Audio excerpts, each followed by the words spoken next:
5.5 million Americans are caring for a wounded, ill, or injured service member or veteran at home. Experts estimate they provide nearly $14 billion in voluntary care every year. $14 billion. And they are not confined to one state, one region, or one slice of society. For many, caregiving is a 24-hour-a-day job. Military caregivers assist their veterans by administering medications, performing at-home medical procedures, bathing, dressing, and tending to personal hygiene. They assume responsibility for the entire household, taking on the cooking, cleaning, paying of the bills, handling legal challenges, and managing child care. Often they must maintain a job as well, as they're now the sole breadwinner for the family. And many caregivers are on constant watch for emotional triggers and suicidal thoughts. The effects of their veterans' post-traumatic stress can begin to manifest in the caregivers themselves, and as we're just beginning to understand, in their children too.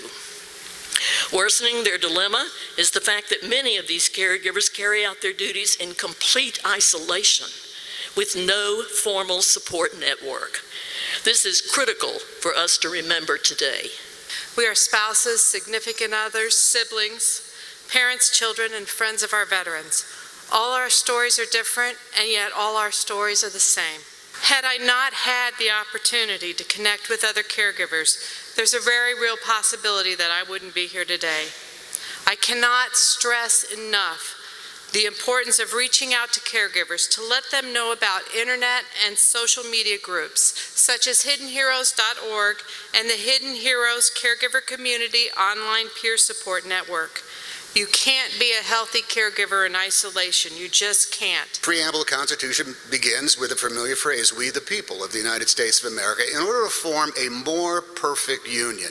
Take off that word union, and you have what we're all doing right here. We are the people of the United States in order to form a more perfect what? A more perfect city? A more perfect town? A more perfect neighborhood? A more perfect street? What do you possibly do when the caregiver, the person that needs care, the veteran in your house, is wheelchair bound, or has diabetes, or is suffering from some version of dementia? What do? Well, with Hidden Heroes, you will be able to, by heading off to that rallying point, find the financial services that will help you find the house you can afford. Why? Because they've signed on to the connectedness that is provided by Hidden Heroes. When you're into that, when you're into your home and the ramps are built and you know where your you know where the beds are for your caregiver, you have somebody put a rope swing in the backyard for the kids to goof around on. Well, you might need help in order to getting into your kids getting into the school, or you might need to find a slightly different job that is going to make your life a little bit better. And you will be able to go to organizations run by the city itself, rallying points that will say, what are your skills? How much time do you have? what sort of income are you looking for? And there will be that union of people that will put you together with that, not in order to give you a hand out, but to give you a ticket to whatever the next level of your life is going to be. That, you know what, that family has not had a night out in a long, long time. So we're going to supply a babysitter to look after the kids, and we are going to supply transportation in the right kind of van, and you are going to be supplied with floor seats when the Indianapolis Fever take on the Los Angeles Sparks.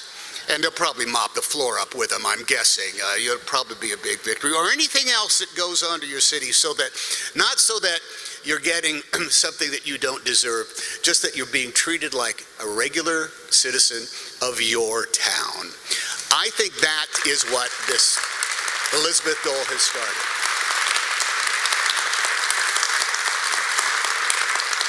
That it took the two senators to go to Walter Reed Hospital and see that obvious need of 5.5 million people, a number that is growing, of folks that just need a break and just need a connection to something larger than themselves. That is, I think, the extraordinary and perfect representation of that phrase, we the people of the United States of America, in order to form a more perfect, let's just say, daily life for us all.